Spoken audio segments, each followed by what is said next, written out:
అందుకనే కుంతీదేవిని కృష్ణ పరమాత్మ అడిగాట, అత్తయ్య నీకేం కావాలి కోరుకో ఇస్తాను అన్నాడు. ఆవిడ మణులు కోరలేదు, మాన్యాలు కోరలేదు, రాజ్యాలు కోరలేదు, భోగాలు కోరలేదు. కృష్ణ నాకు ఎప్పుడూ దుఃఖాలు ఉండేట్టుగా వరం ఇవ్వవయ్యా అని అడిగింది. నిజంగా కృష్ణుడంతటి వాడు మేనలుడుగా ఉంటే ఎవడైనా కోరిక కోరతారా? నేనైతే చస్తే కోరను. నీ ఒక్కడిని తప్ప మిగతా వాళ్ళందరూ 365 రోజులు ఏడుస్తూనే ఉండాలి అని కోరతా.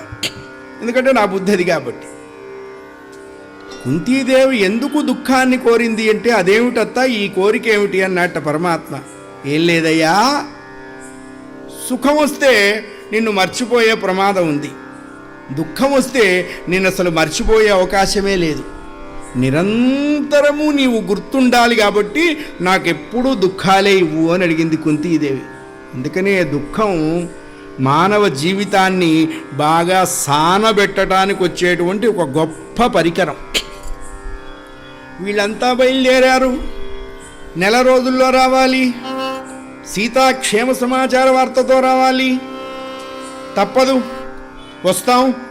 అయోధ్యవాసీ రామ్ దశరథ నందన రామ్, అయోధ్యవాసీ రామ్ దశరథ నందన రామ్, అయోధ్యవాసీ రామ్ దశరథ నందన రామ్, అయోధ్యవాసీ రామ్ దశరథ నందన రామ్, రామ అయోధ్యవాసీ